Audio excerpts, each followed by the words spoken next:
The Legend of Sleepy Hollow by Washington Irving, found among the papers of the late Diedrich Knickerbocker.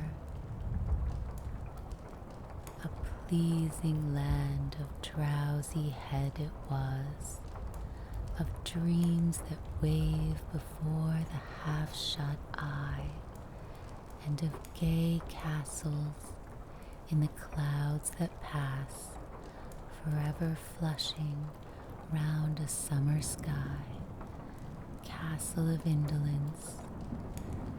In the bosom of one of those spacious coves which indent the eastern shore of the Hudson, at that broad expansion of the river denominated by the ancient Dutch navigators the Tappan Zee, and where they always prudently shortened sail and implored the protection of Saint Nicholas when they crossed, there lies a small market town or rural port, by which some is called Greensburg, but which is more generally and properly known by the name of Tarrytown.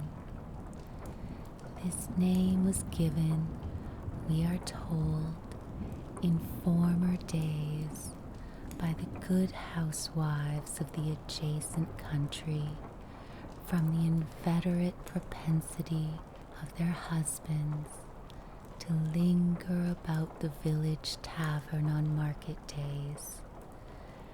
Be that as it may, I do not vouch for the fact, but merely advert to it for the sake of being precise and authentic. Not far from this village, perhaps about 2 miles, there is a little valley, or rather lap of land among high hills, which is one of the quietest places in the whole world. A small brook glides through it, with just murmur enough to lull one to repose, and the occasional whistle of a quail or tapping of a woodpecker is almost the only sound that ever breaks in upon the uniform tranquility. I recollect that, when a stripling, my first exploit in squirrel shooting was in a grove of tall walnut trees that shades one side of the valley. I had wandered into it at noontime, when all nature is peculiarly quiet, and was startled by the roar of my own gun as it broke the Sabbath stillness around, and was prolonged and reverberated by the angry echoes. If ever I should wish for a retreat whither I might steal from the world and its distractions, and dream quietly away the remnant of a troubled life, I know of none more promising than this little valley. From the listless repose of the place and the peculiar character of its inhabitants, who are descendants from the original Dutch settlers, this sequestered glen has long been known by the name of Sleepy Hollow, and its rustic lads are called the Sleepy Hollow Boys throughout all the neighboring country. A drowsy, dreamy influence seems to hang over the land and to pervade the very atmosphere, Some say that the place was bewitched by a high German doctor during the early days of the settlement. Others that an old Indian chief, the prophet or wizard of his tribe, held his powwows there before the country was discovered by Master Hendrik Hudson. Certain it is, the place still continues under the sway of some witching power that holds a spell over the minds of the good people, causing them to walk in a continual reverie. They are given to all kinds of marvelous beliefs, are subject to trances and visions, and frequently see strange sights and hear music and voices in the air. The whole neighborhood abounds with local tales, haunted spots, and twilight superstitions. Stars shoot and meteors glare oftener across the valley than in any other part of the country, and the nightmare, with her whole ninefold, seems to make it the favorite scene of her gambols.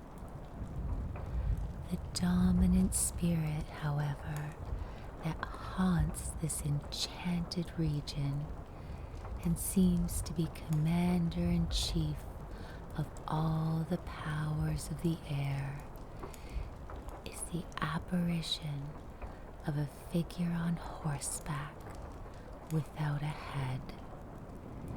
It is said by some to be the ghost of a Hessian trooper whose head had been carried away by a cannonball in some nameless battle during the Revolutionary War, and who is ever and anon seen by the country folk hurrying along in the gloom of night as if on the wings of the wind.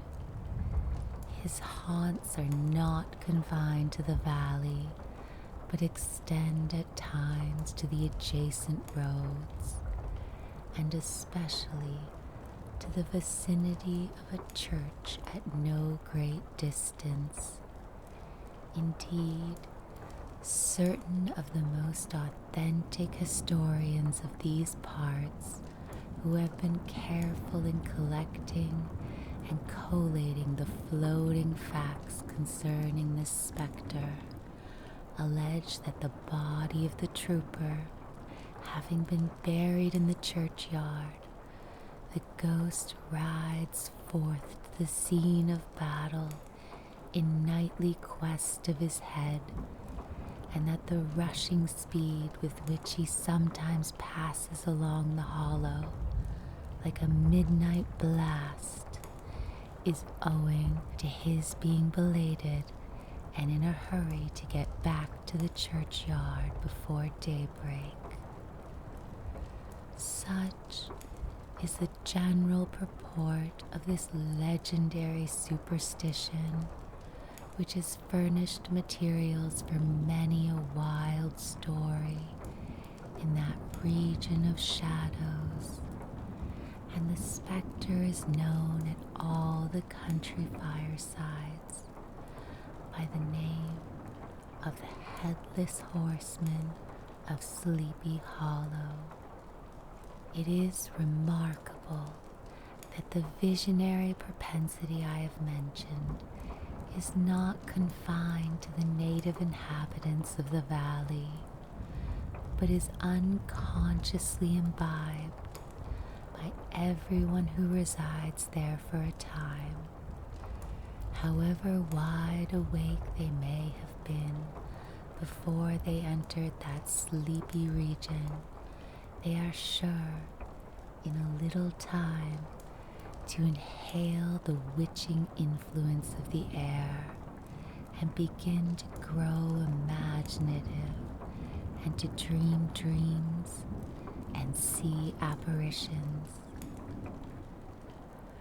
I mentioned this peaceful spot with all possible laud, for it is in such little retired Dutch valleys, found here and there, embosomed in the great state of New York, that population, manners, and customs remain fixed, while the great torrent of migration and improvement, which is making such incessant changes in other parts of this restless country, sweeps by them unobserved.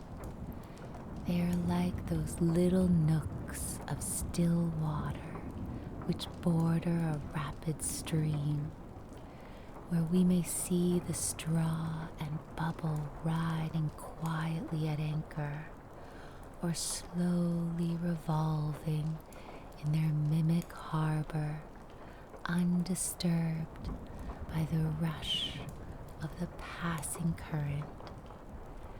Though many years have elapsed since I trod the drowsy shades of Sleepy Hollow, yet I question whether I should not still find the same trees and the same families vegetating in its sheltered bosom.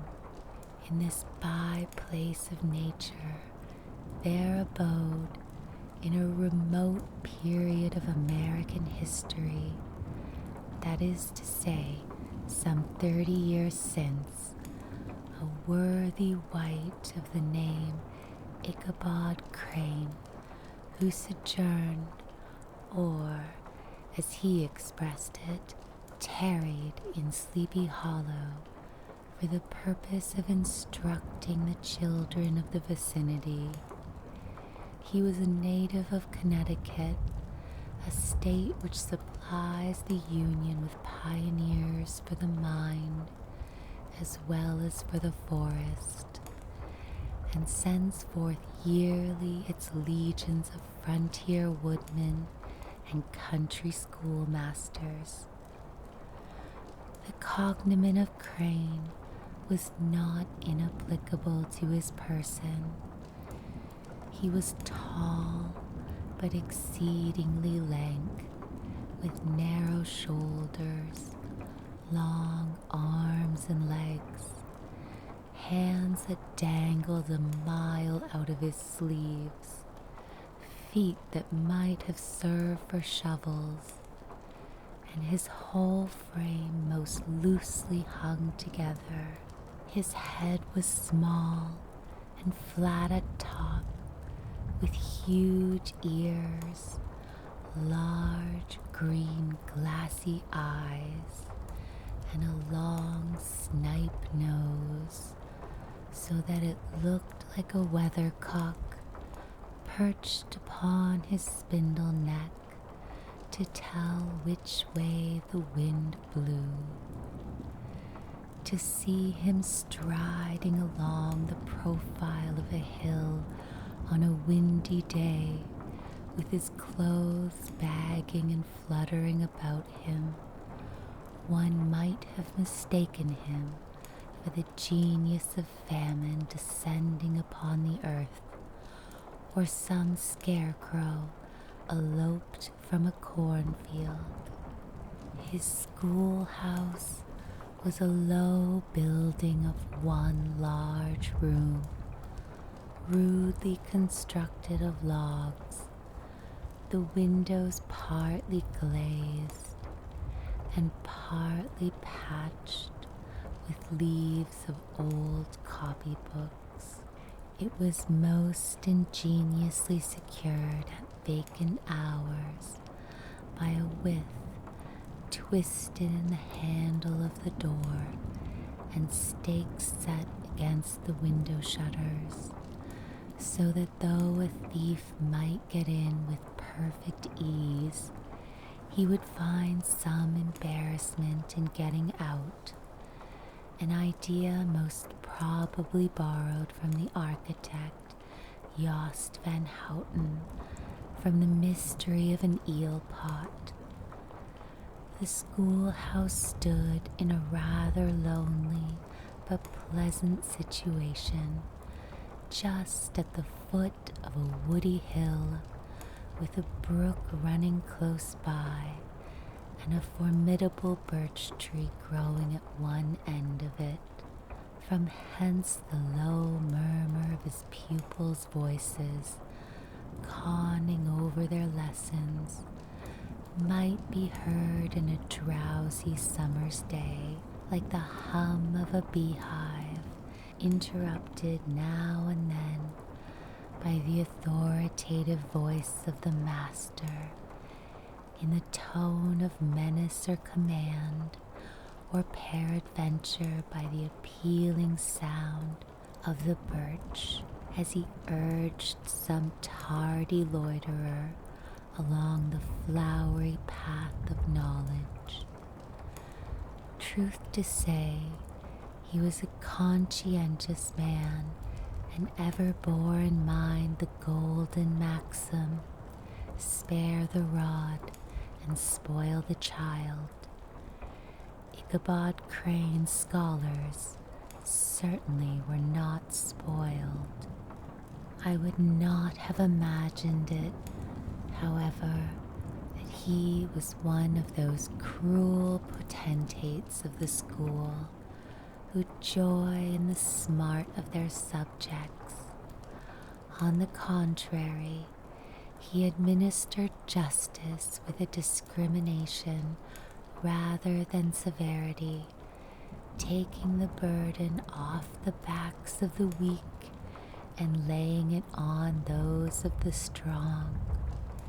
Your mere puny stripling that winced at the least flourish of the rod was passed by with indulgence, but the claims of justice were satisfied by inflicting a double portion on some little tough, wrong-headed, broad-skirted Dutch urchin who sulked and swelled and grew dogged and sullen beneath the birch.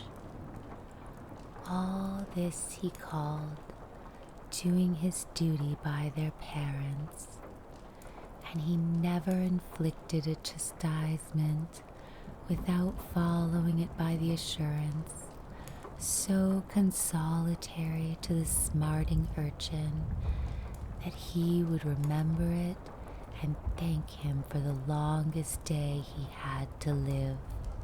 When the school hours were over, he was even the companion and playmate of the larger boys, and on holiday afternoons would convoy some of the smaller ones home who happened to have pretty sisters or good housewives for mothers, noted for the comforts of the cupboard. Indeed, it behooved him to keep on good terms with his pupils. The revenue arising from his school was small, and would have scarcely sufficient to furnish him with daily bread, for he was a huge feeder, and though lank, had the dilating powers of an anaconda. But to help out his maintenance, he was, according to country custom in those parts, boarded and lodged at the houses of the farmers whose children he instructed.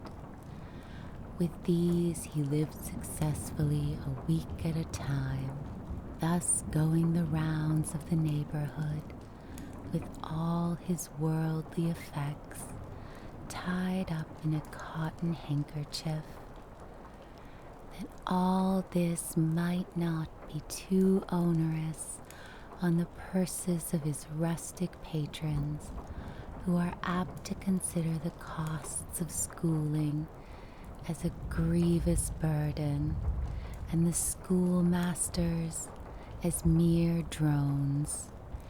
He had various ways of rendering himself both useful and agreeable. He assisted the farmers occasionally in the lighter labors of their farms, helped to make hay, mended the fences, took the horses to water, drove the cows from pasture, and cut wood for the winter fire.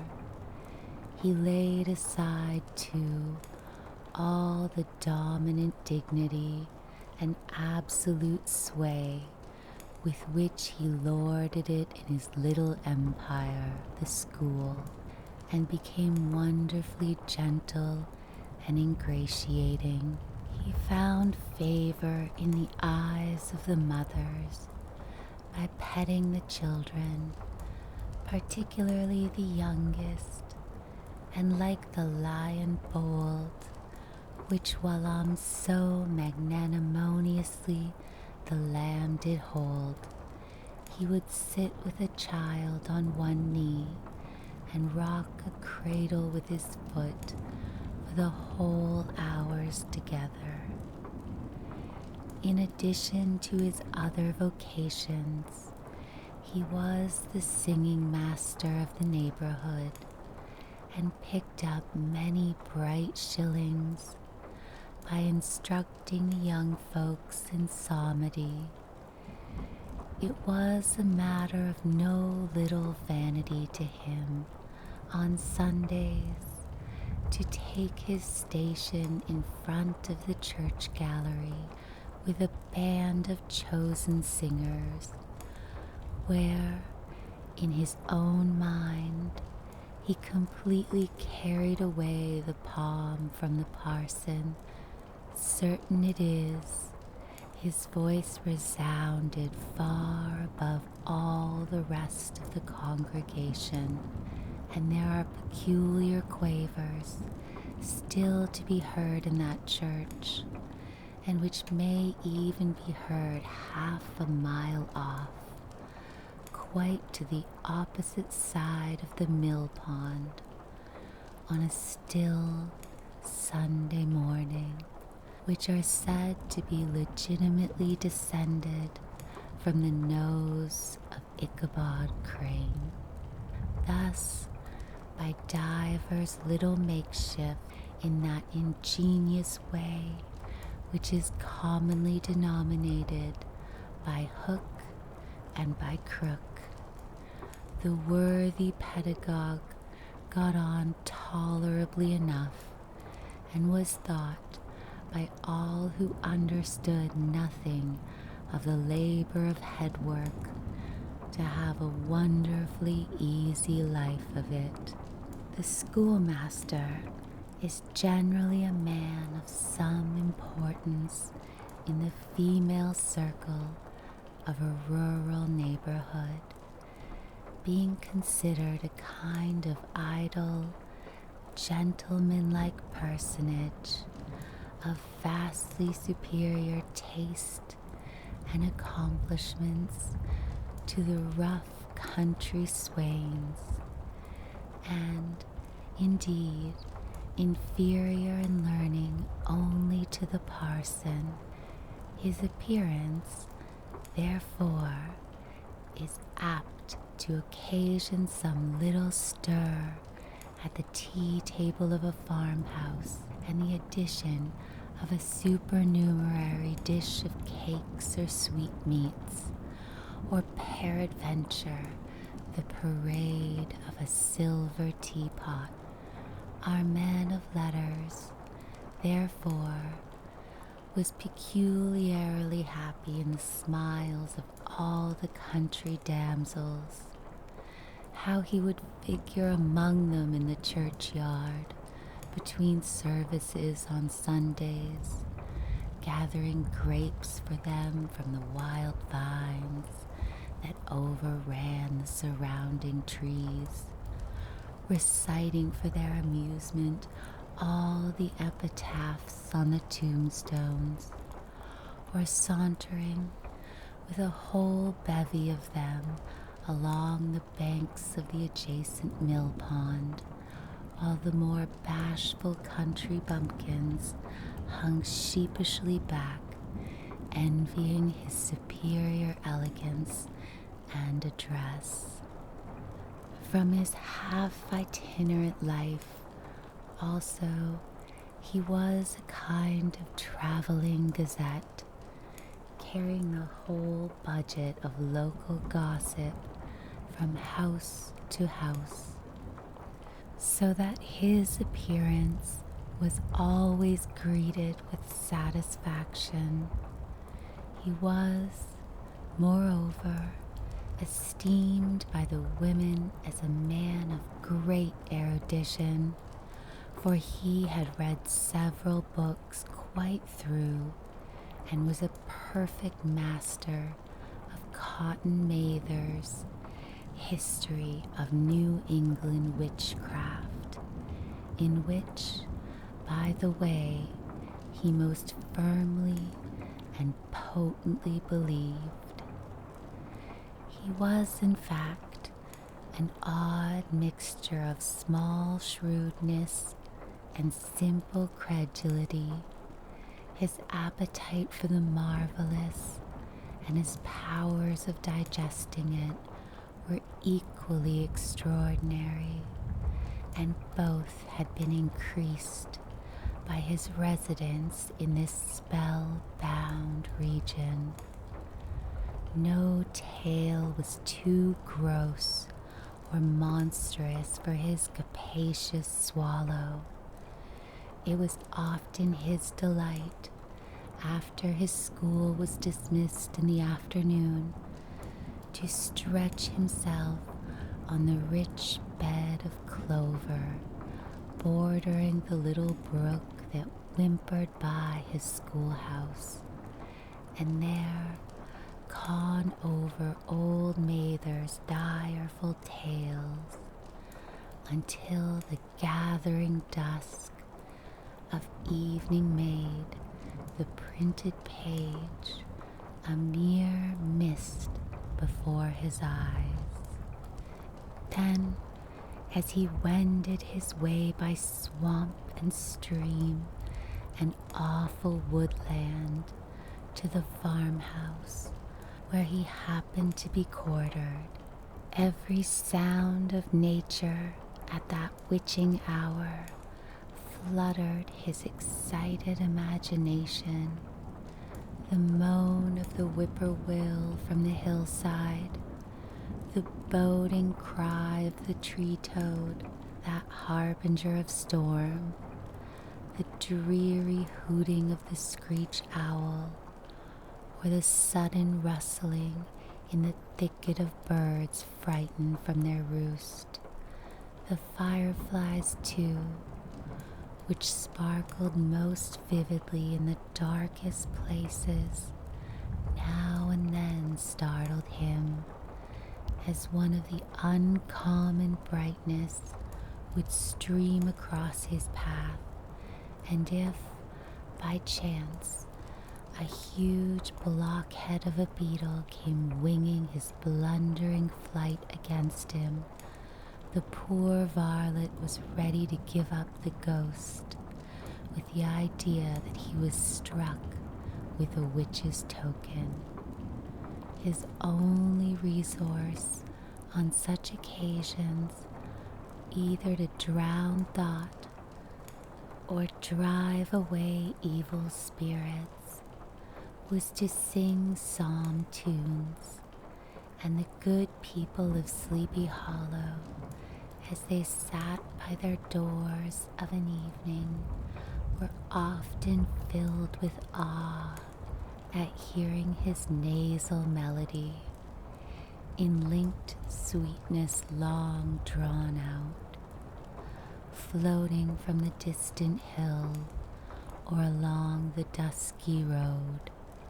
Another of his sources of fearful pleasure was to pass long winter evenings with the old Dutch wives as they sat spinning by the fire, with a row of apples roasting and spluttering along the hearth, and listen to their marvelous tales of ghosts and goblins, and haunted fields, and haunted brooks, and haunted bridges, and haunted houses, and particularly of the Headless Horseman, or Galloping Hessian of the Hollow, as they sometimes called him.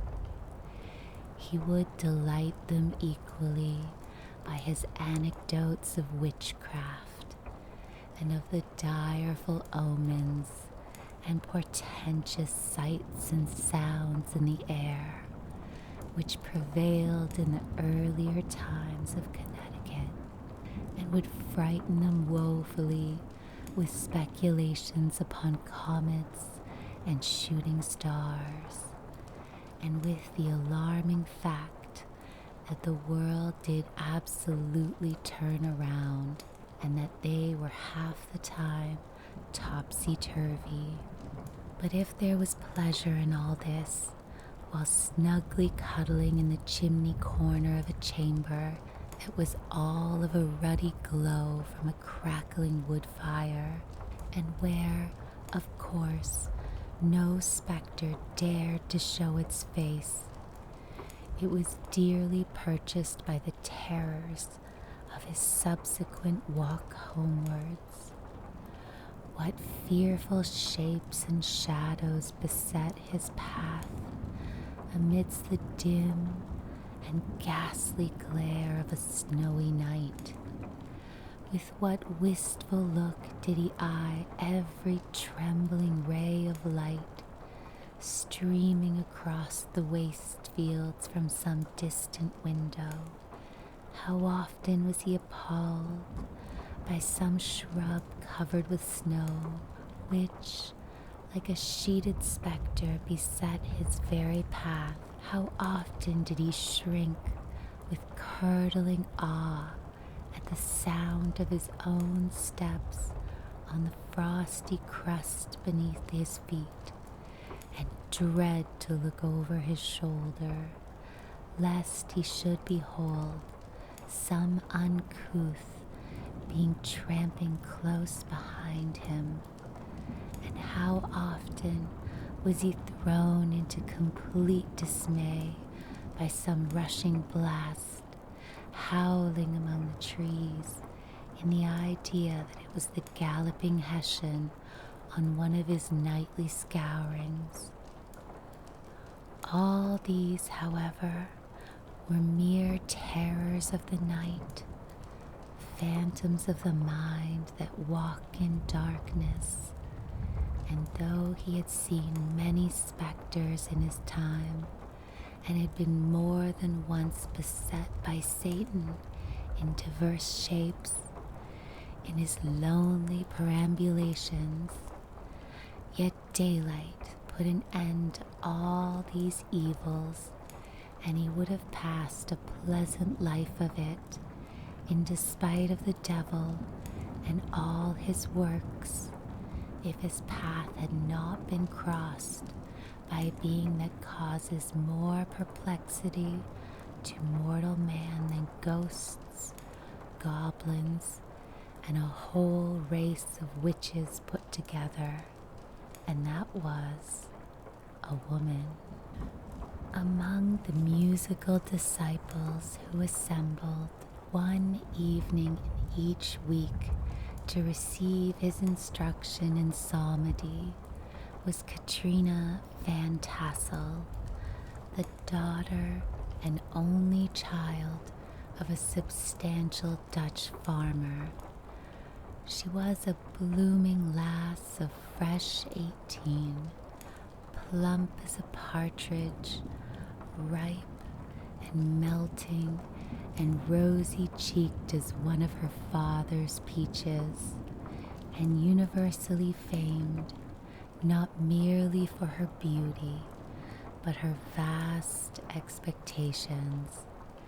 She was withal a little of a coquette, as might be perceived even in her dress, which was a mixture of ancient and modern fashions, as most suited to set off her charms.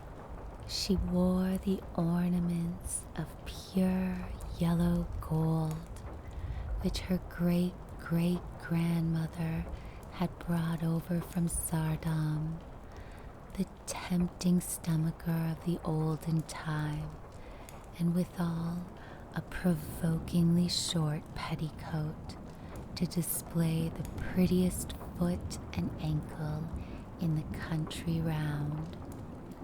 Ichabod Crane had a soft and foolish heart towards the sex, and it is not to be wondered that so tempting a morsel soon found favor in his eyes, more especially after he had visited her in her paternal mansion. Old Baltus Van Tassel was a perfect picture of a thriving, contented, liberal-hearted farmer. He seldom, it is true, sent either his eyes or his thoughts beyond the boundaries of his own farm, but within those everything was snug, happy, and well-conditioned. He was satisfied with his wealth, but not proud of it, and piqued himself upon the hearty abundance rather than the style in which he lived. His stronghold was situated on the banks of the Hudson, in one of those green, sheltered, fertile nooks in which the Dutch farmers are so fond of nestling. A great elm tree spread its broad branches over it, at the foot of which bubbled up a spring of the softest and sweetest water in a little well formed of a barrel, and then stole sparkling away through the grass to a neighboring brook that babbled along among alders and dwarf willows. Hard by the farmhouse was a vast barn that might have served for a church, every window and crevice of which seemed bursting forth with the treasures of the farm. The flail was busily resounding within it from morning to night. Swallows and martins skimmed twittering about the eaves, and rows of pigeons, some with one eye turned up as if watching the weather, some with their heads under their wings or buried in their bosoms, and others swelling and cooing and bowing about their dames, were enjoying the sunshine on the roof.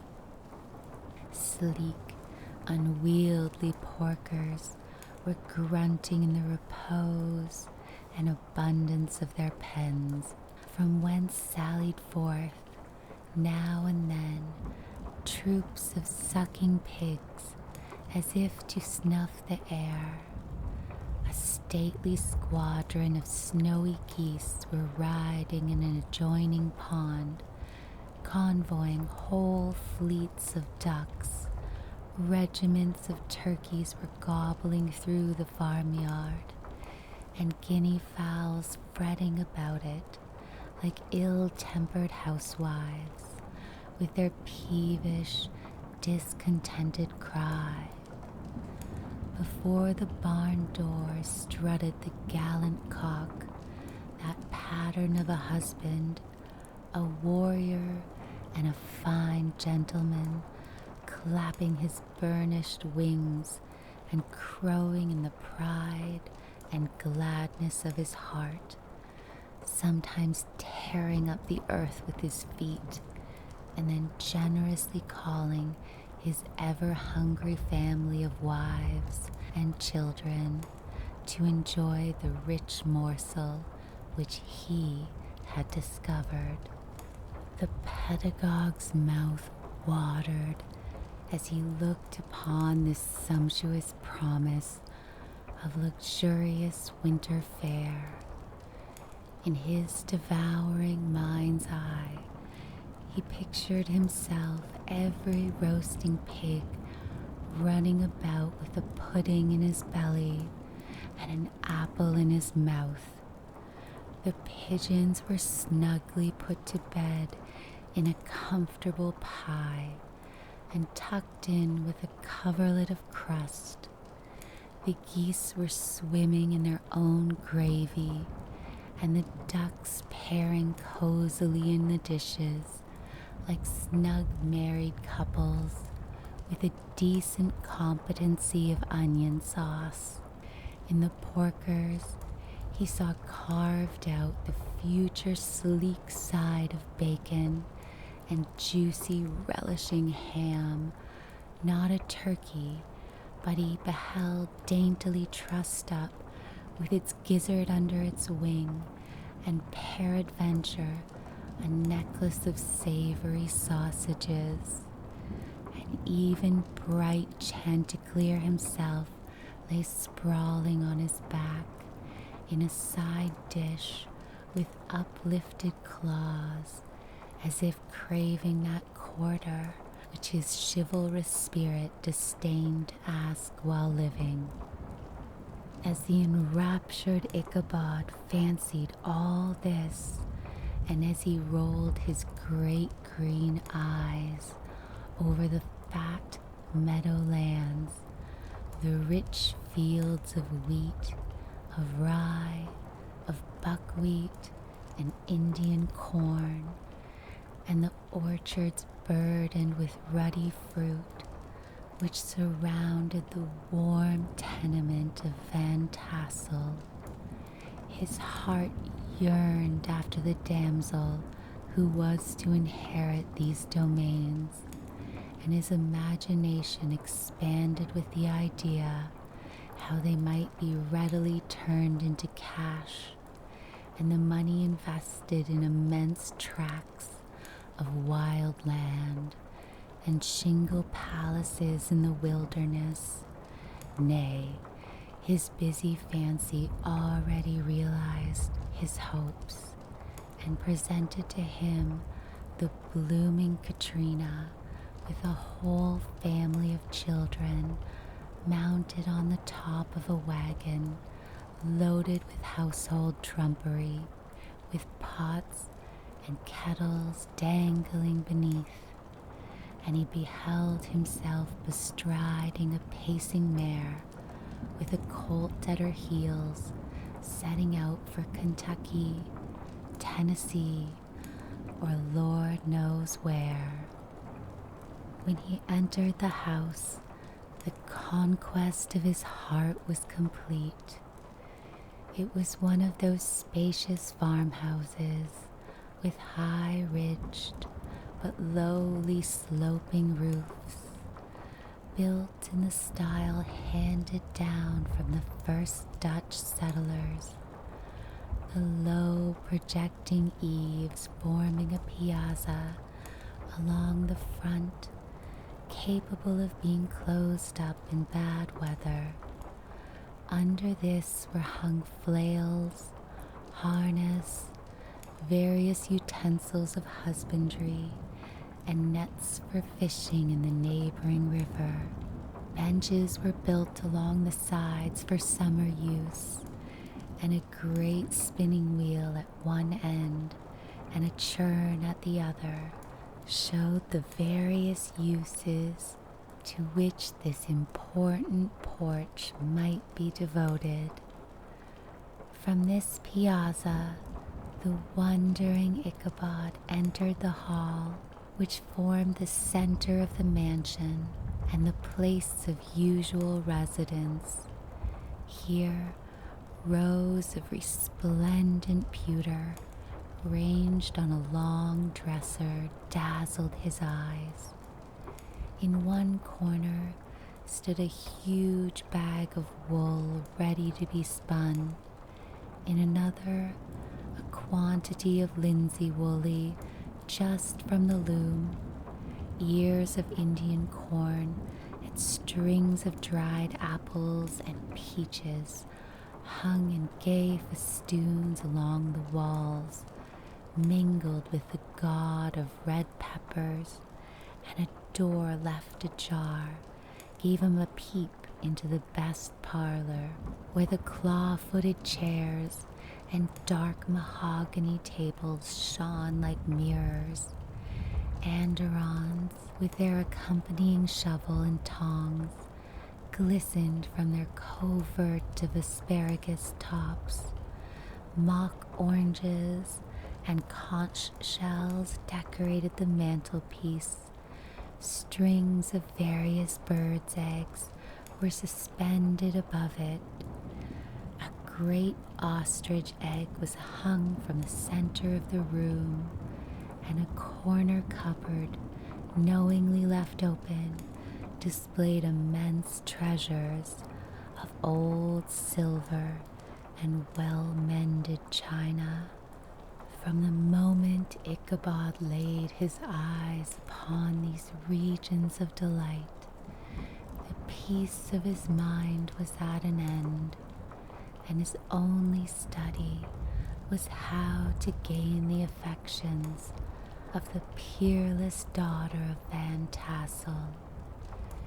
In this enterprise, however, he had more real difficulties than generally fell to the lot of a knight-errant of yore, who seldom had anything but giants, enchanters, fiery dragons, and such like easily conquered adversaries to contend with, and had to make his way merely through gates of iron and brass and walls of adamant to the castle keep where the lady of his heart was confined, all which he achieved as easily as a man would carve his way to the center of a Christmas pie, and then the lady gave him her hand as a matter of course.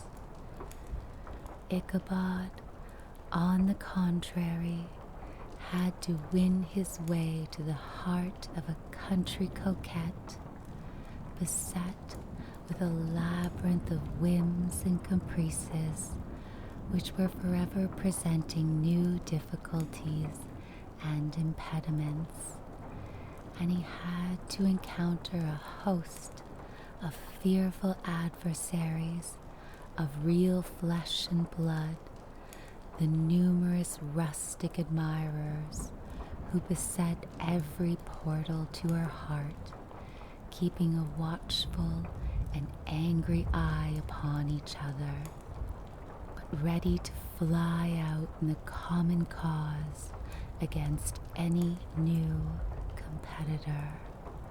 Among these, the most formidable was a burly, roaring, roistering blade of the name of Abraham, or, according to the Dutch abbreviation, Brom van Brunt, the hero of the country round, which rang with his feats of strength and hardihood. He was broad-shouldered and double-jointed, with short, curly black hair and a bluff but not unpleasant countenance, having a mingled air of fun and arrogance. From his Herculean frame and great powers of limb, he had received the nickname of Brom Bones, by which he was universally known. He was famed for great knowledge and skill in horsemanship, being as dexterous on horseback as a Tartar. He was foremost at all races and cockfights, and with the ascendancy which bodily strength always acquires in rustic life, was the umpire in all disputes, setting his hat on one side and giving his decisions with an air and tone that admitted of no gainsay or appeal. He was always ready for either a fight or a frolic, but had more mischief than ill will in his composition, and with all his overbearing roughness, there was a strong dash of waggish good humor at bottom. He had 3 or 4 boon companions who regarded him as their model, at the head of whom he scoured the country, attending every scene of feud or merriment for miles around. In cold weather, he was distinguished by a fur cap surmounted with a flaunting fox's tail, and when the folks at a country gathering descried this well-known crest at a distance, whisking about among a squad of hard riders, they always stood by for a squall. Sometimes his crew would be heard dashing along past the farmhouses at midnight with a whoop and halloo like a troop of dawn Cossacks, and the old dames, startled out of their sleep, would listen for a moment till the hurry-scurry had clattered by, and then exclaim, "Aye, there goes Brom Bones and his gang." The neighbors looked upon him with a mixture of awe, admiration, and goodwill, and when any madcap prank or rustic brawl occurred in the vicinity, always shook their heads and warranted Brom Bones was at the bottom of it. This rantable hero had for some time singled out the blooming Katrina for the object of his uncouth gallantries, and though his amorous toyings were something like a gentle caresses and endearments of a bear, yet it was whispered that she did not altogether discourage his hopes. Certain it is, his advances were signals for rival candidates to retire, who felt no inclination to cross a lion in his amours, insomuch that when his horse was seen tied to Van Tassel's paling on a Sunday night, a sure sign that his master was courting, or, as it is termed, sparking, within, all other suitors passed by in despair and carried the war into other quarters. Such was the formidable rival with whom Ichabod Crane had to contend, and, considering all things, a stouter man than he would have shrunk from the competition, and a wiser man would have despaired. He had, however, a happy mixture of pliability and perseverance in his nature. He was in form and spirit like a supple jack, yielding but tough. Though he bent, he never broke, and though he bowed beneath the slightest pressure, yet the moment it was away, jerk, he was as erect and carried his head as high as ever. To have taken the field openly against his rival would have been madness, for he was not a man to be thwarted in his amours any more than the stormy lover Achilles. Ichabod, therefore, made his advances in a quiet and gently insinuating manner. Under cover of his character of singing master, he made frequent visits at the farmhouse. Not that he had anything to apprehend from the meddlesome interference of parents, which is so often a stumbling block in the path of lovers. Balt Van Tassel was an easy, indulgent soul. He loved his daughter better than even his pipe, and like a reasonable man and an excellent father, let her have her way in everything. His notable little wife, too, had enough to do to attend to her housekeeping and manage her poultry, for, as she sagely observed, ducks and geese are foolish things and must be looked after, but girls can take care of themselves. Thus, while the busy dame bustled about the house or plied her spinning wheel at one end of the piazza, honest Balt would sit smoking his evening pipe at the other, watching the achievements of a little wooden warrior who, armed with a sword in each hand, was most valiantly fighting the wind of the pinnacle of the barn. In the meantime, Ichabod would carry on his suit with the daughter by the side of the spring under the great elm, or sauntering along in the twilight, that hour so favorable to the lover's eloquence. I profess not to know how women's hearts are wooed and won. To me, they have always been matters of riddle and admiration. Some seem to have but one vulnerable point or door of access, while others have 1,000 avenues and may be captured in 1,000 different ways. It is great triumph of skill to gain the former, but a still greater proof of generalship to maintain possession of the latter.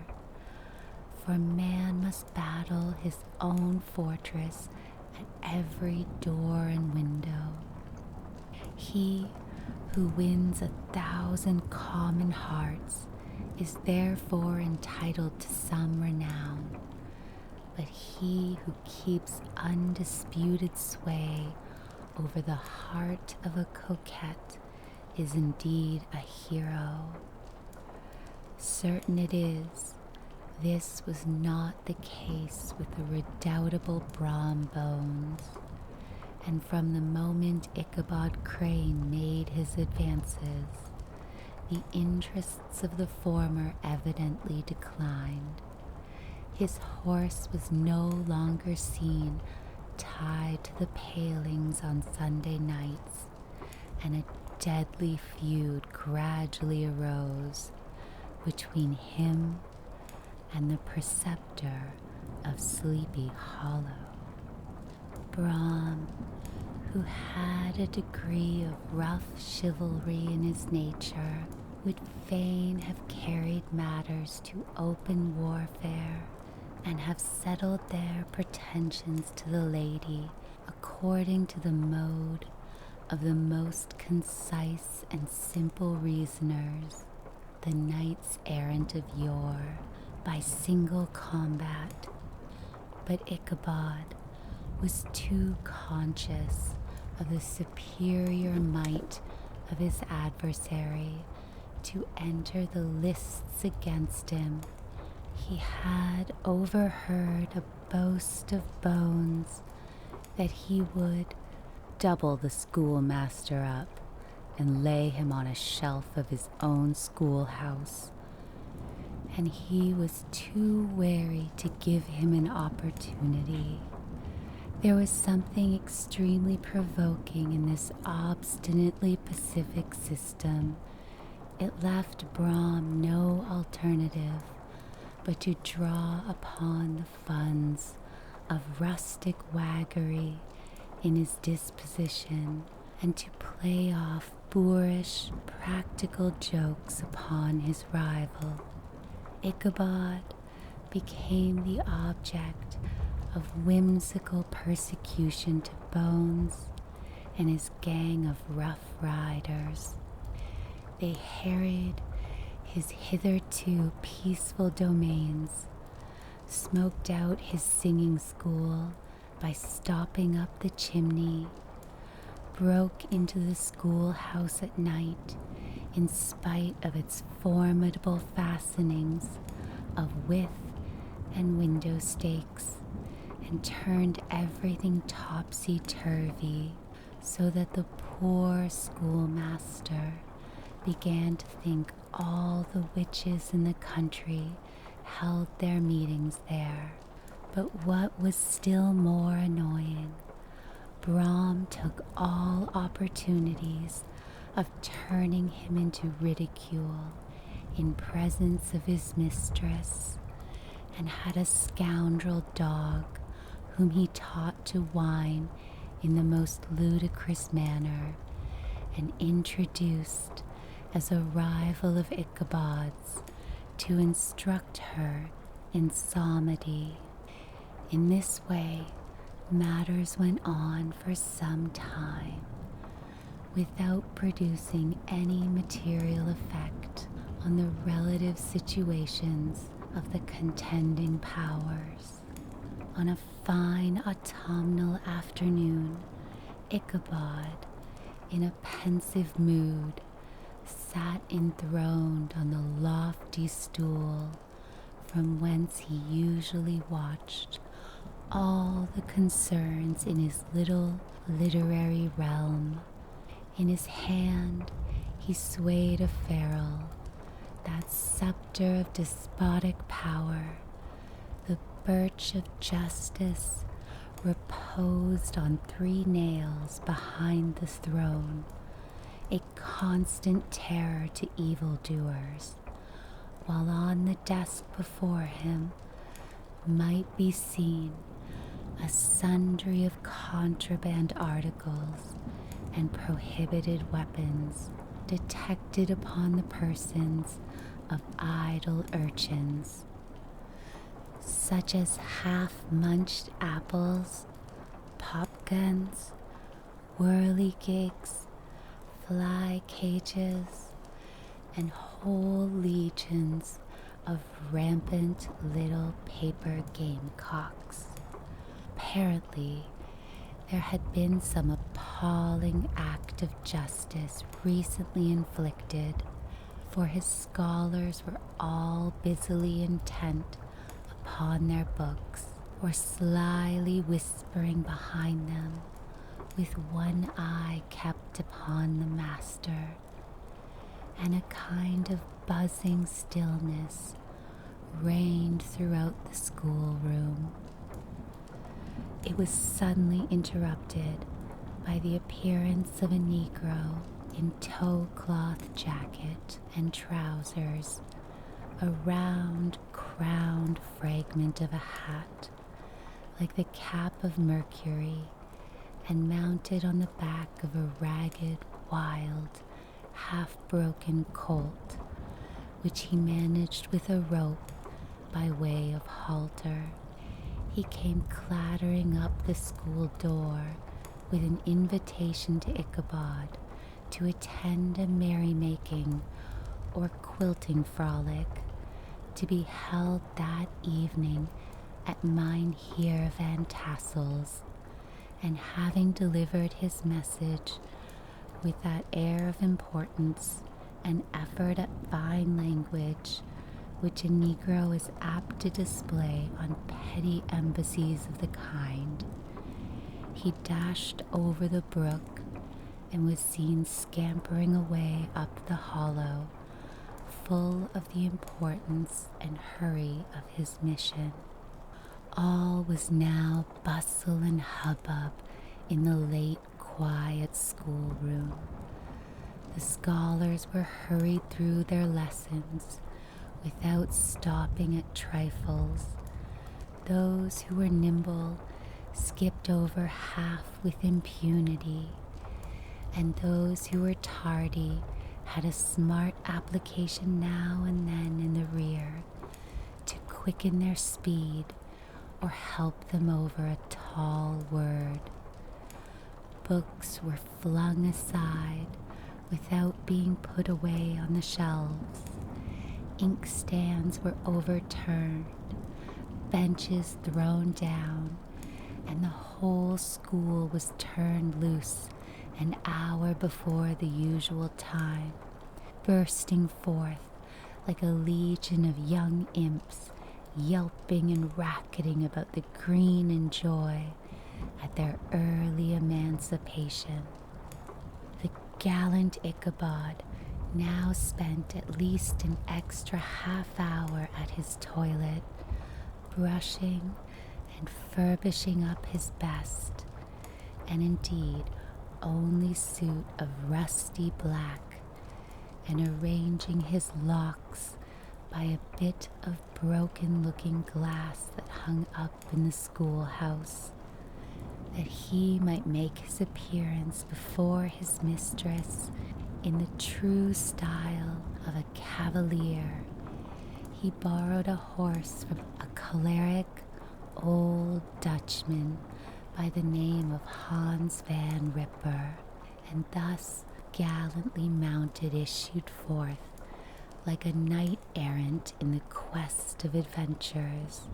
But it is meet I should, in the true spirit of a romantic story, give some account of the looks and equipments of my hero and his steed. The animal he bestrode was a broken-down plough horse that had outlived almost everything but its viciousness. He was gaunt and shagged, with an ewe neck and a head like a hammer. His rusty mane and tail were tangled and knotted with burrs.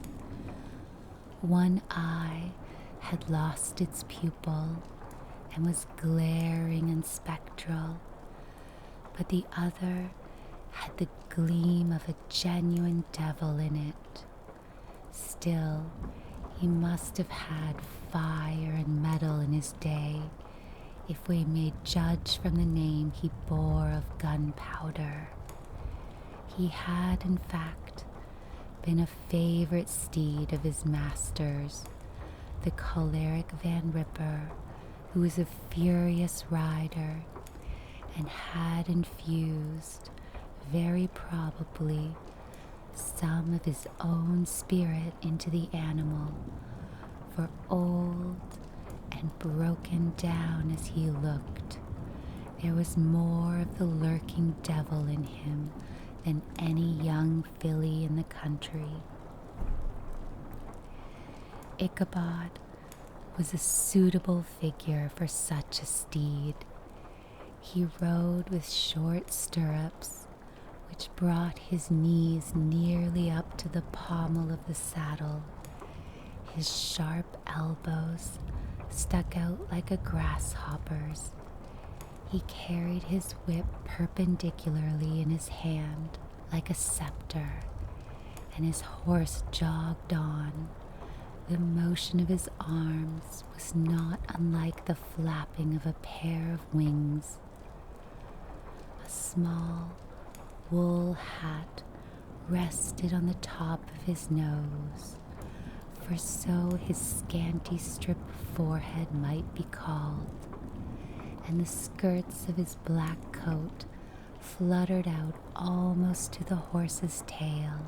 Such was the appearance of Ichabod and his steed as they shambled out of the gate of Hans Van Ripper, and it was altogether such an apparition as is seldom to be met within broad daylight. It was, as I have said, a fine autumnal day. The sky was clear and serene, and nature wore that rich and golden livery which we always associate with the idea of abundance. The forests had put on their sober brown and yellow, while some trees of the tenderer kind had been nipped by the frosts into brilliant dyes of orange, purple, and scarlet. Streaming files of wild ducks began to make their appearance high in the air.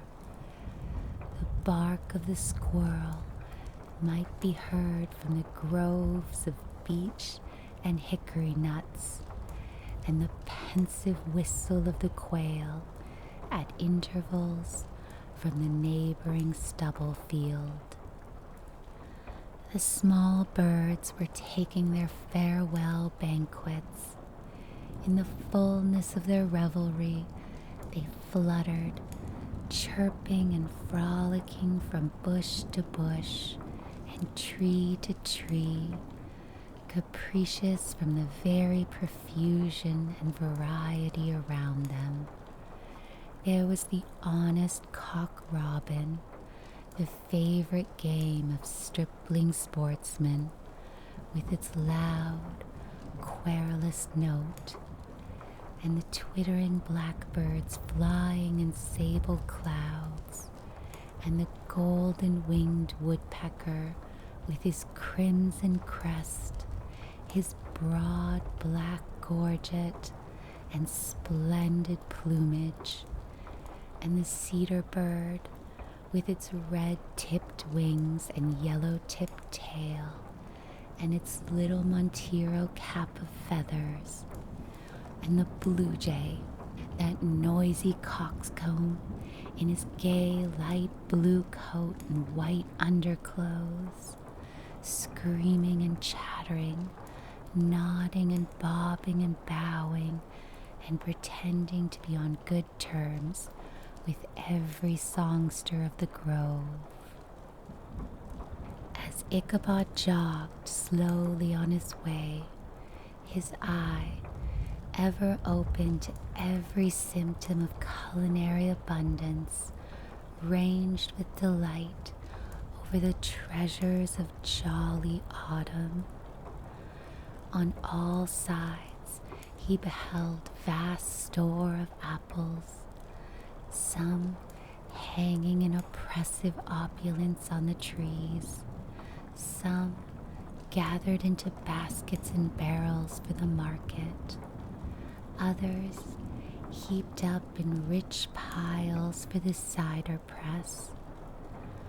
Further on, he beheld great fields of Indian corn, with its golden ears peeping from their lofty coverts, and holding out the promise of cakes and hasty pudding, and the yellow pumpkins lying beneath them, turning up their fair round bellies to the sun, and giving ample prospects of the most luxurious of pies. And anon he passed the fragrant buckwheat fields, breathing the odor of the beehive, and as he beheld them, a soft anticipation stole over his mind of dainty slapjacks, well buttered and garnished with honey or treacle by the delicate little dimpled hand of Katrina Van Tassel. Thus, feeding his mind with many sweet thoughts and sugared suppositions, he journeyed along the sides of a range of hills which look out upon some of the godliest scenes of the mighty Hudson. The sun gradually wheeled his broad disk down in the west. The wide bosom of the Tappan Zee lay motionless and glassy, excepting that here and there a gentle undulation waved and prolonged the blue shadow of the distant mountain. A few amber clouds floated in the sky without a breath of air to move them. The horizon was of a fine golden tint, changing gradually into a pure apple green, and from that into the deep blue of the mid-heaven. A slanting ray lingered on the woody crests of the precipices that overhung some parts of the river, giving greater depth to the dark gray and purple of their rocky sides. A sloop was loitering in the distance, dropping slowly down with the tide, her sail hanging uselessly against the mast. And as the reflection of the sky gleamed along the still water, it seemed as if the vessel was suspended in the air. It was toward evening that Ichabod arrived at the castle of Herr Van Tassel, which he found thronged with the pride and flower of the adjacent country. Old farmers, a spare, leathern-faced race in homespun coats and breeches, blue stockings, huge shoes, and magnificent pewter buckles. Their brisk, withered little dames in close crimped caps, long-waisted short gowns, homespun petticoats with scissors and pincushions and gay calico pockets hanging from the outside.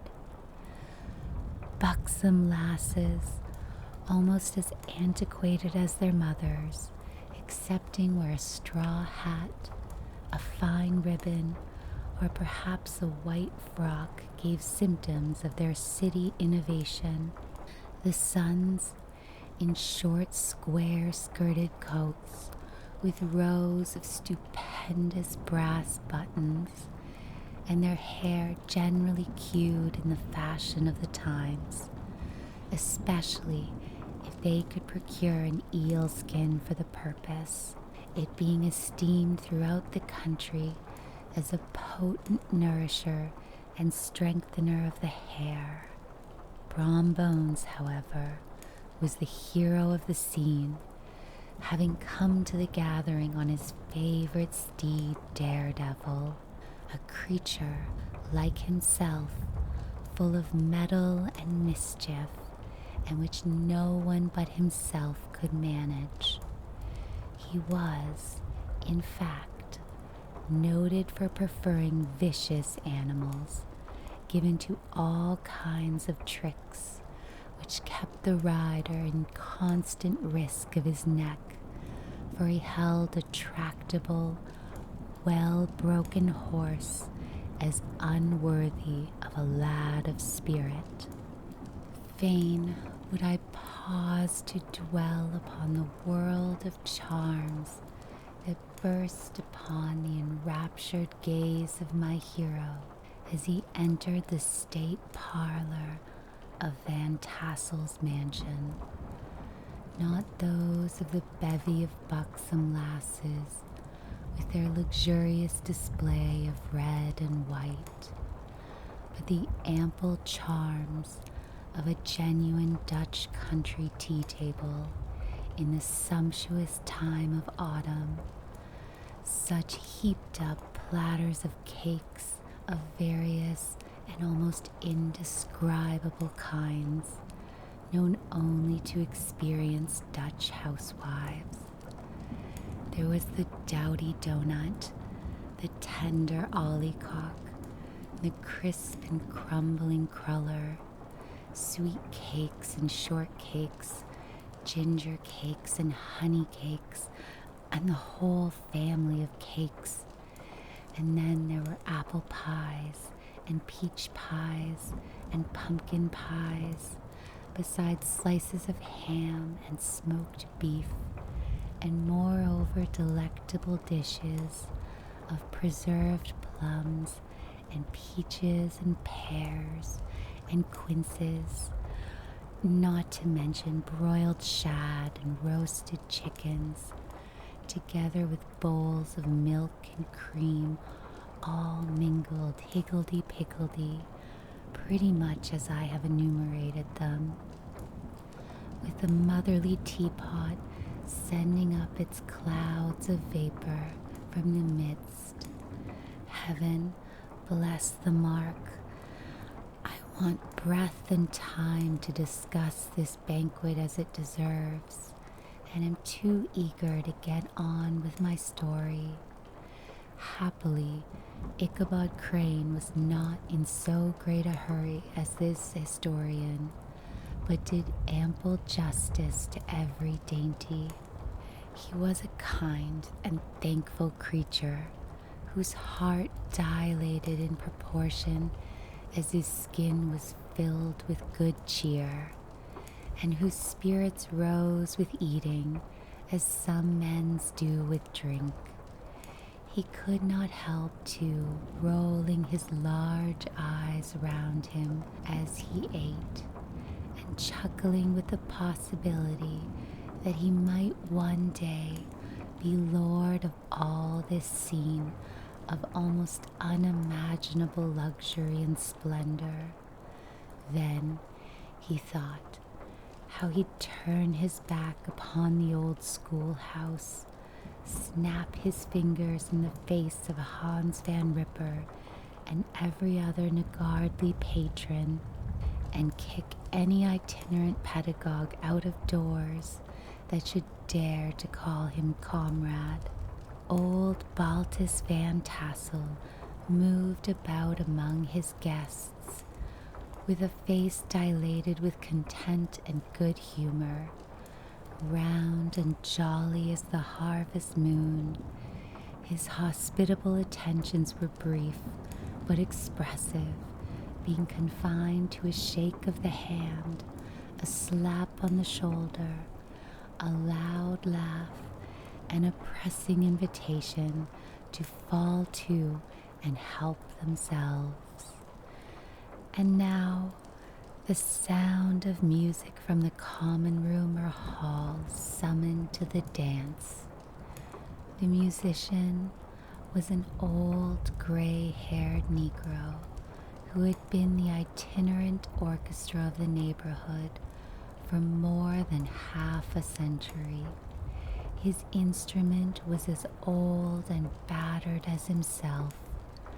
The greater part of the time he scraped on 2 or 3 strings, accompanying every movement of the bow with a motion of the head, bowing almost to the ground, and stamping with his foot whenever a fresh couple were to start. Ichabod prided himself upon his dancing as much as upon his vocal powers. Not a limb, not a fiber about him was idle, and to have seen his loosely hung frame in full motion and clattering about the room, you would have thought Saint Vitus himself, that blessed patron of the dance, was figuring before you in person. He was the admiration of all the Negroes, who, having gathered of all ages and sizes from the farm and the neighborhood, stood forming a pyramid of shining black faces at every door and window, gazing with delight at the scene, rolling their white eyeballs and showing grinning rows of ivory from ear to ear. How could the flogger of urchins be otherwise than animated and joyous? The lady of his heart was his partner in the dance, and smiling graciously in reply to all his amorous oglings, while Brom Bones, sorely smitten with love and jealousy, sat brooding by himself in one corner.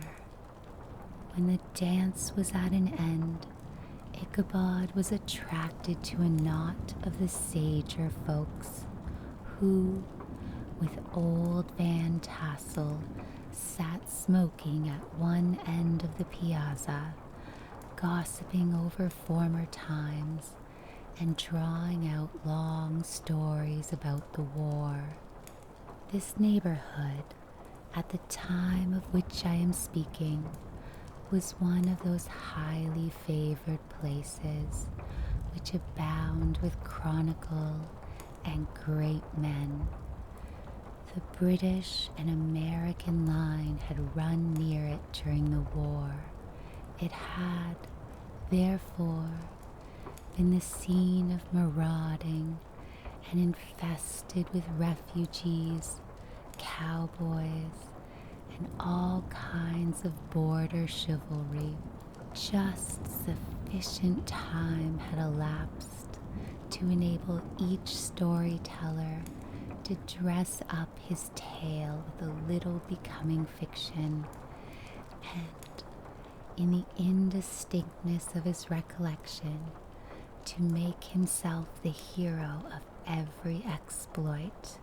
There was the story of Doffue Martling, a large blue-bearded Dutchman who had nearly taken a British frigate with an old iron 9-pounder from a mud breastwork, only that his gun burst forth the 6th discharge, and there was an old gentleman, who shall be nameless, being too rich a mynheer to be lightly mentioned, who, in the Battle of White Plains, being an excellent master of defense, parried a musket ball with a small sword, insomuch that he absolutely felt it whiz round the blade and glance off the hilt, in proof of which he was ready at any time to show the sword,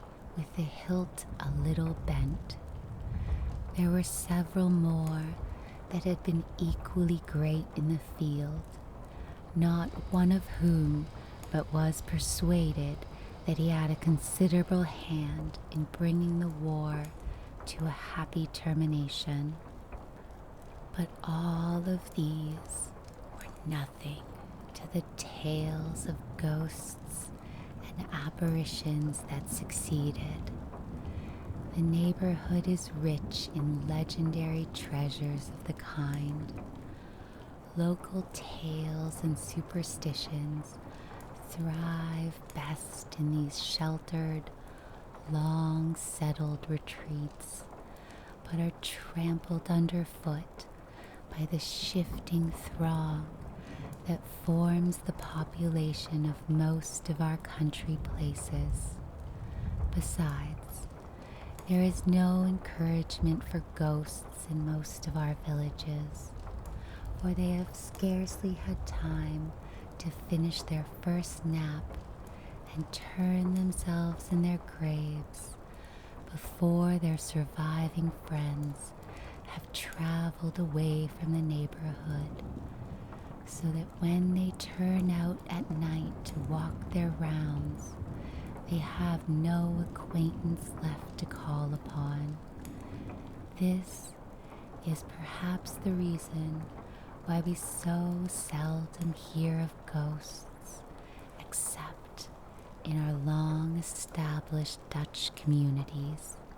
The immediate cause, however, of the prevalence of the supernatural stories in these parts were doubtless owing to the vicinity of Sleepy Hollow.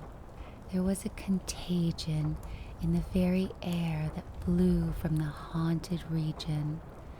It breathed forth an atmosphere of dreams and fancies, infecting all the land.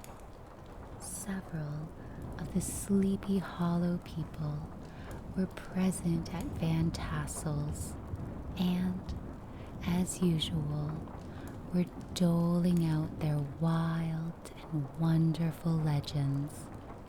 Many dismal tales were told about funeral trains and mourning cries, and wailings heard and seen about the great tree where the unfortunate Major Andre was taken, and which stood in the neighborhood. Some mention was made also of the woman in white that haunted the dark glen at Raven Rock, and was often heard to shriek on winter nights before a storm, having perished there in the snow.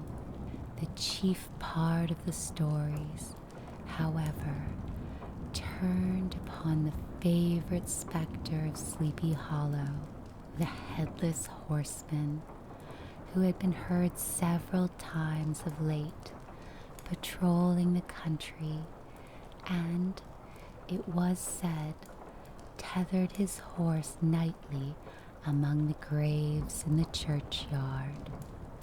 The sequestered situation of this church seems always to have made it a favorite haunt of troubled spirits. It stands on a knoll, surrounded by locust trees and lofty elms, from among which its decent, whitewashed walls shine modestly forth like Christian purity beaming through the shades of retirement. A gentle slope descends from it to a silver sheet of water bordered by high trees, between which peeps may be caught at the blue hills of the Hudson. To look upon its grass-grown yard, where the sunbeams seem to sleep so quietly, one would think that there at least the dead might rest in peace. On one side of the church extends a wide, woody dell, along which raves a large brook among broken rocks and trunks of fallen trees. Over a deep, black part of the stream, not far from the church, was formerly thrown a wooden bridge. The road that led to it and the bridge itself were thickly shaded by overhanging trees, which cast a gloom about it, even in the daytime, but occasioned a fearful darkness at night. Such was one of the favorite haunts of the Headless Horseman, and the place where he was most frequently encountered. The tale was told of old Brewer, a most heretical disbeliever in ghosts, how he met the horseman returning from his foray into Sleepy Hollow, and was obliged to get up behind him, how they galloped over bush and brake, over hill and swamp, until they reached the bridge, when the horseman suddenly turned into a skeleton, threw old Brower into the brook, and sprang away over the treetops with a clap of thunder. This story was immediately matched by a thrice marvelous adventure of Brom Bones, who made light of the galloping Hessian as an errant jockey. He affirmed that on returning one night from the neighboring village of Sing Sing, he had been overtaken by this midnight trooper, that he had offered to race with him for a bowl of punch, and should have won it too, for Daredevil beat the goblin horse all hollow. But just as they came to the church bridge, the Hessian bolted and vanished in a flash of fire.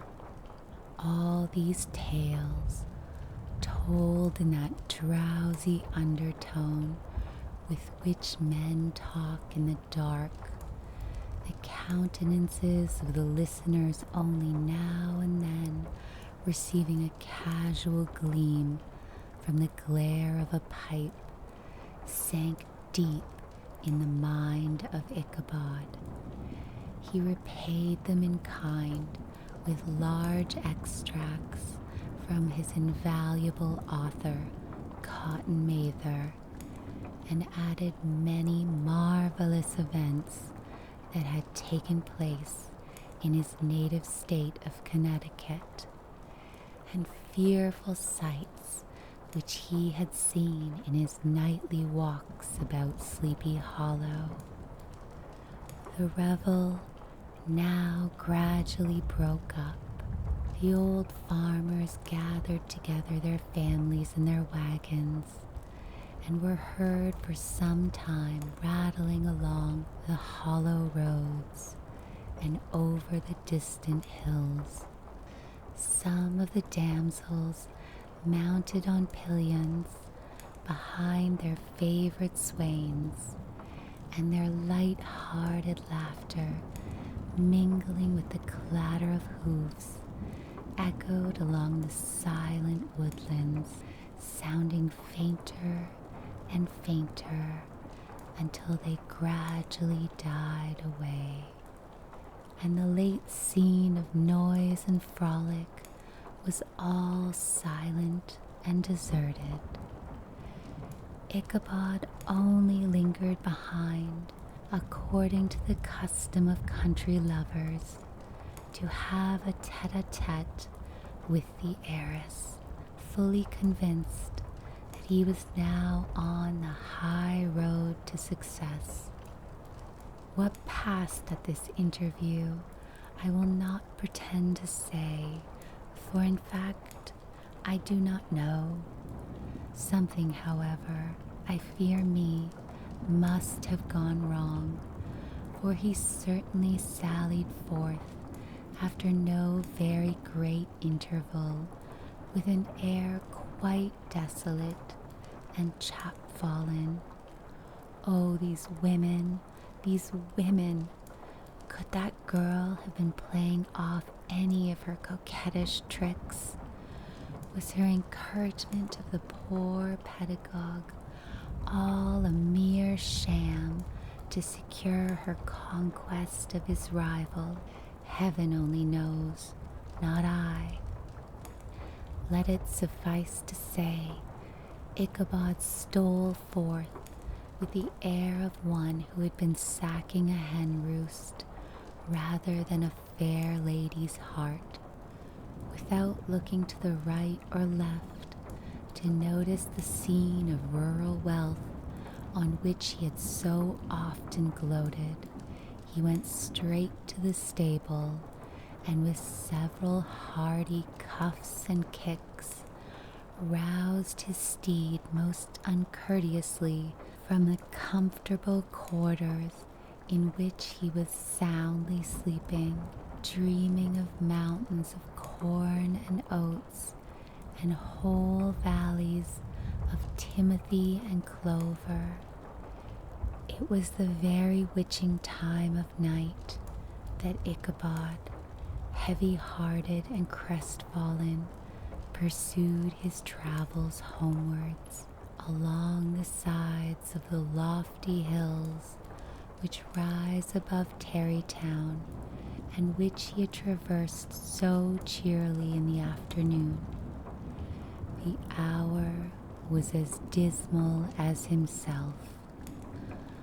Far below him, the Tappan Zee spread its dusky and indistinct waste of waters, with here and there the tall mast of a sloop riding quietly at anchor under the land.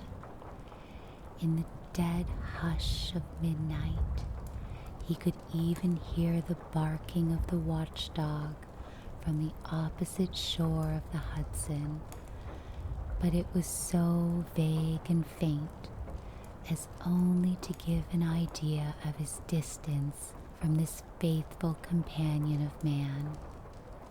Now and then, too, the long, drawn crowing of a cock, accidentally awakened, would sound far, far off from some farmhouse away among the hills, but it was like a dreaming sound in his ear. No signs of life occurred near him, but occasionally the melancholy chirp of a cricket, or perhaps the guttural twang of a bullfrog from a neighboring marsh, as if sleeping uncomfortably and turning suddenly in his bed. All the stories of ghosts and goblins that he had heard in the afternoon now came crowding upon his recollection. The night grew darker and darker. The stars seemed to sink deeper in the sky, and driving clouds occasionally hid them from his sight. He had never felt so lonely and dismal. He was, moreover, approaching the very place where many of the scenes of the ghost stories had been laid.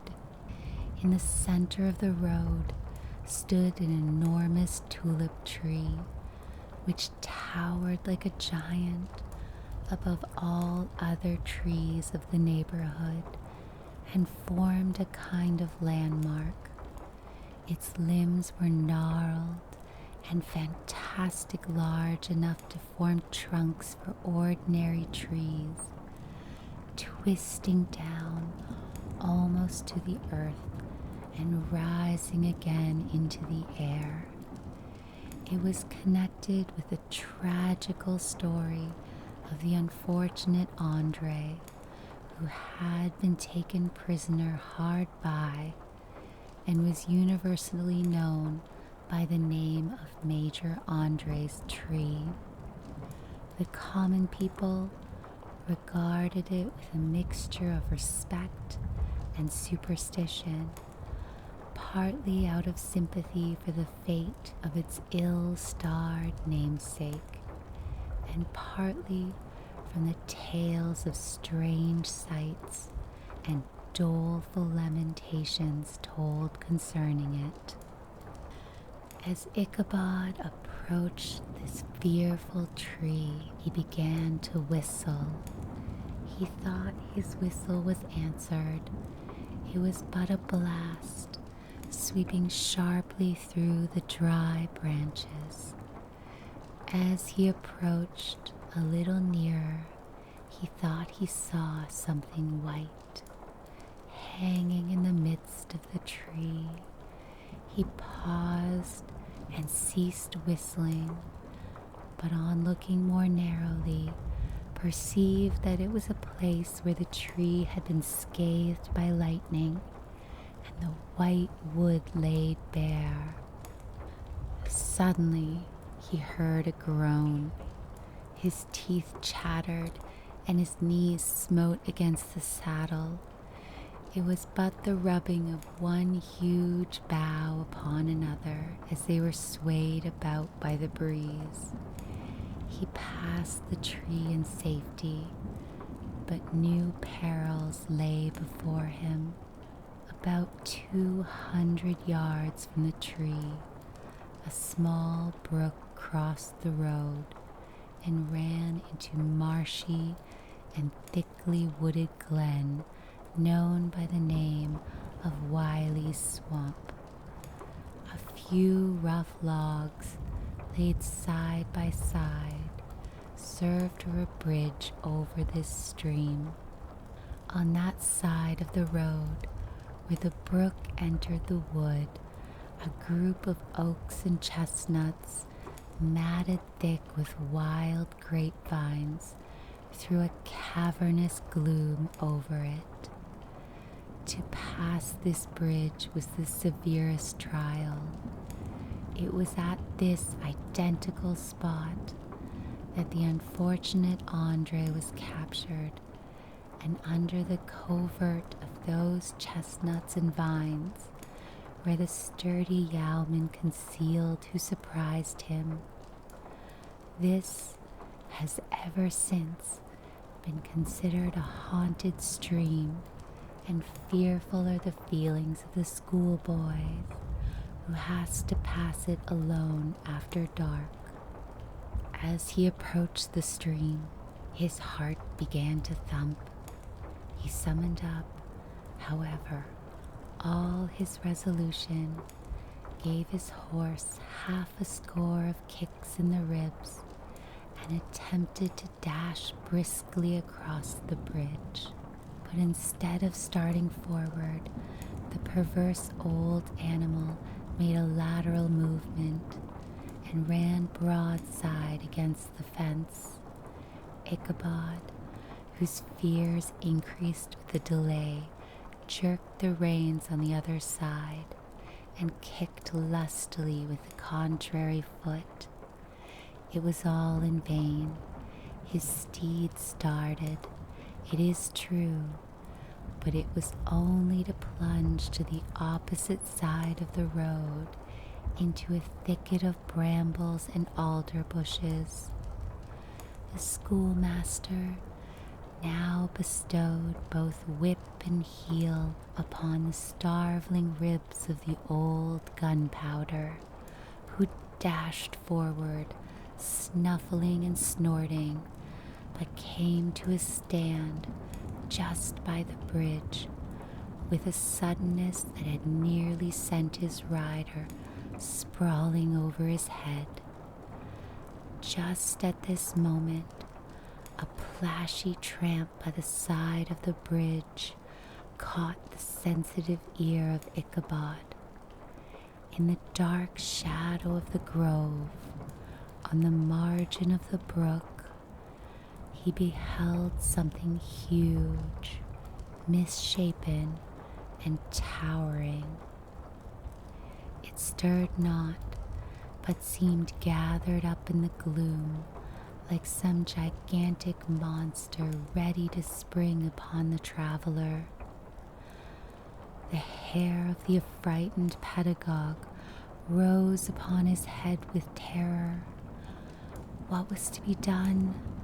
To turn and fly was now too late, and besides, what chance was there of escaping ghost or goblin, if such it was, which could ride upon the wings of the wind? Summoning up, therefore, a show of courage, he demanded in stammering accents, "Who are you?" He received no reply.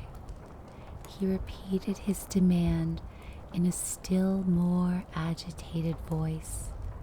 Still, there was no answer. Once more, he cudgeled the sides of the inflexible gunpowder, and shutting his eyes, broke forth with involuntary fervor into a psalm tune. Just then, the shadowy object of alarm put itself in motion, and with a scramble and a bound stood at once in the middle of the road. Though the night was dark and dismal, yet the form of the unknown might now in some degree be ascertained. He appeared to be a horseman of large dimensions, and mounted on a black horse of powerful frame. He made no offer of molestation or sociability, but kept aloof on one side of the road, jogging along the blind side of old Gunpowder, who had now got over his fright and waywardness.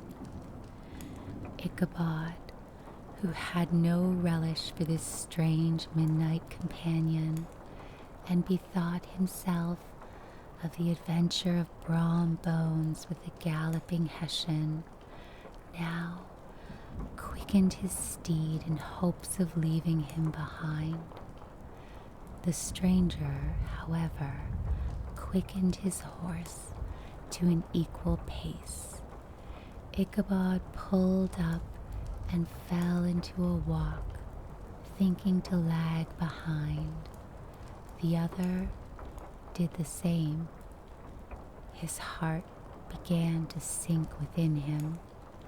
He endeavored to resume his psalm tune, but his parched tongue clove to the roof of his mouth, and he could not utter a stave.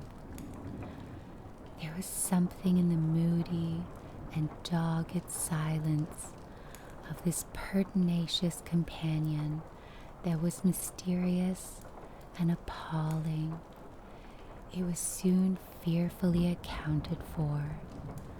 On mounting a rising ground, which brought the figure of his fellow traveler in relief against the sky, gigantic in height and muffled in cloak, Ichabod was horror-struck on perceiving that he was headless. But his horror was still more increased on observing that the head, which should have rested on his shoulders, was carried before him on the pommel of his saddle. His terror rose to desperation. He rained a shower of kicks and blows upon Gunpowder, hoping by a sudden movement to give his companion the slip. But the spectre started full jump with him. Away then they dashed, through thick and thin, stones flying and sparks flashing at every bound.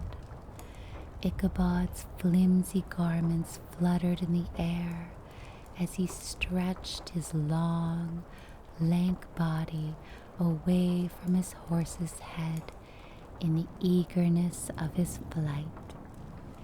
They had now reached the road which turns off to Sleepy Hollow, but Gunpowder, who seemed possessed with a demon, instead of keeping up it, made an opposite turn and plunged headlong downhill to the left. This road leads through a sandy hollow shaded by trees for about a quarter mile, where it crosses the bridge famous in goblin story, and just beyond swells the green knoll on which stands the whitewashed church. As yet, the panic of the steed had given his unskillful rider an apparent advantage in the chase. But just as he had got halfway through the hollow, the girths of the saddle gave way, and he felt it slipping from under him. He seized it by the pommel and endeavored to hold it firm, but in vain, and had just time to save himself by clasping old Gunpowder round the neck when the saddle fell to the earth, and he heard it trampled underfoot by his pursuer. For a moment, the terrors of Hans Van Ripper's wrath passed across his mind, for it was his Sunday saddle. But this was no time for petty fears. The goblin was hard on his haunches, and, Unskillful rider that he was, he had much ado to maintain his seat, sometimes slipping on one side, sometimes on another, and sometimes jolted on the high ridge of the horse's backbone with a violence that he verily feared would cleave him asunder. An opening in the trees now cheered him with the hope that the church bridge was at hand. The wavering reflection of a silver star in the bosom of the brook told him that he was not mistaken. He saw the walls of the church dimly glaring under the trees beyond. He recollected the place where Brom Bones' ghostly competitor had disappeared. If I can but reach that bridge, thought Ichabod, I am safe. Just then, he heard the black steed panting and blowing close behind him. He even fancied that he felt his hot breath. Another convulsive kick in the ribs, and old Gunpowder sprang upon the bridge. He thundered over the resounding planks. He gained the opposite side, and now Ichabod cast a look behind to see if his pursuer should vanish, according to a rule, in a flash of fire and brimstone. Just then he saw the goblin rising in his stirrups, and in the very act of hurling his head at him, Ichabod endeavored to dodge the horrible missile, but too late. It encountered his cranium with a tremendous crash. He was tumbled headlong into the dust, and Gunpowder, the black steed, and the goblin rider passed by like a whirlwind. The next morning, the old horse was found without his saddle, and with the bridle under his feet, soberly cropping the grass at his master's gate. Ichabod did not make his appearance at breakfast. Dinner hour came, but no Ichabod. The boys assembled at the schoolhouse and strolled idly about the banks of the brook, but no schoolmaster. Hans Van Ripper now began to feel some uneasiness about the fate of poor Ichabod and his saddle. An inquiry was set on foot, and after diligent investigation, they came upon his traces. In one part of the road leading to the church was found the saddle, trampled in the dirt, the tracks of horses' hoofs deeply dented in the road, and evidently at furious speed, were traced to the bridge, beyond which, on the bank of a broad part of the brook where the water ran deep and black, was found the hat of the unfortunate Ichabod, and close beside it a shattered pumpkin. The brook was searched, but the body of the schoolmaster was not to be discovered.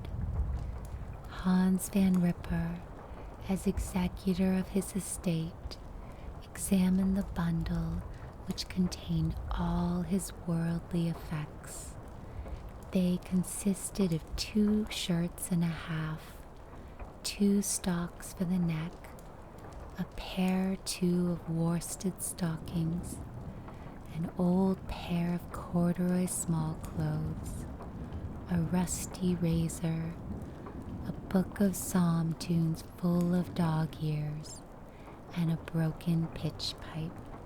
As to the books and furniture of the schoolhouse, they belonged to the community, excepting Cotton Mather's History of Witchcraft, a New England almanac, and a book of dreams and fortune-telling, in which last was a sheet of foolscap, much scribbled and blotted in several fruitless attempts to make a copy of verses in honor of the heiress of Van Tassel. These magic books and the poetic scrawl were forthwith consigned to the flames by Hans Van Ripper, who, from that time forward, determined to send his children no more to school, observing that he never knew any good come of this same reading and writing. Whatever money the schoolmaster possessed, he had received his quarter's pay but a day or two before. He must have had about his person at the time of his disappearance. The mysterious event caused much speculation at the church on the following Sunday. Knots of gazers and gossips were collected in the churchyard, at the bridge, and at the spot where the hat and pumpkin had been found. The stories of Brower, of Bones, and a whole budget of others were called to mind when they had diligently considered them all and compared them with the symptoms of the present case. They shook their heads and came to the conclusion that Ichabod had been carried off by the galloping Hessian. As he was a bachelor and in nobody's debt, nobody troubled his head any more about him. The school was removed to a different quarter of the hollow, and another pedagogue reigned in his stead.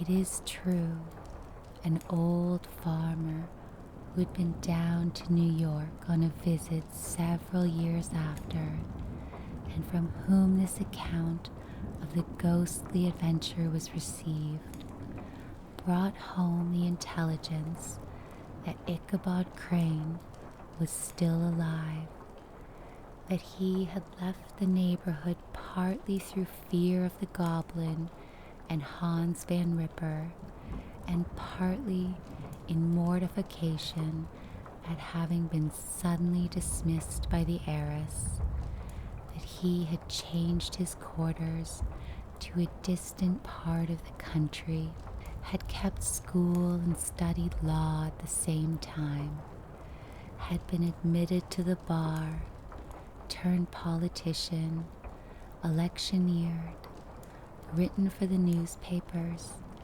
and finally had been made a justice of the 10-pound court. Brom Bones, too, who shortly after his rival's disappearance conducted the blooming Katrina in triumph to the altar, was observed to look exceedingly knowing whenever the story of Ichabod was related, and always burst into a hearty laugh at the mention of the pumpkin, which led some to suspect that he knew more about the matter than he chose to tell. The old country wives, however, who are the best judges of these matters, maintain to this day that Ichabod was spirited away by supernatural means, and it is a favorite story often told about the neighborhood round the winter evening fire. The bridge became more than ever an object of superstitious awe, and that may be the reason why the road has been altered of late years so as to approach the church by the border of the mill pond. The schoolhouse, being deserted, soon fell to decay and was reported to be haunted by the ghost of that unfortunate pedagogue and the plowboy loitering homeward of a still summer evening has often fancied his voice at a distance, chanting a melancholy psalm tune among the tranquil solitudes of Sleepy Hollow. Postscript found in the handwriting of Mr. Knickerbocker. The preceding tale is given almost in the precise words in which I heard it related at a corporation meeting at the ancient city of Manhattos, at which were present many of its sagest and most illustrious burghers.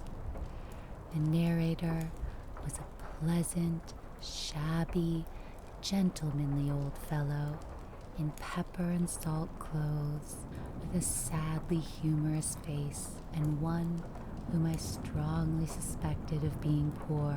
He made such efforts to be entertaining. When his story was concluded, there was much laughter and approbation, particularly from 2 or 3 deputy aldermen who had been asleep the greater part of the time. There was, however, one tall, dry-looking old gentleman with beetling eyebrows who maintained a grave and rather severe face throughout, now and then folding his arms, inclining his head, and looking down upon the floor as if turning a doubt over in his mind. He was one of your wary men who never laugh but upon good grounds, when they have reason and law on their side. When the mirth of the rest of the company had subsided, the silence was restored. He leaned one arm on the elbow of his chair, and sticking the other akimbo, demanded, with a slight but exceedingly sage motion of the head and contraction of the brow, what was the moral of the story, and what it went to prove.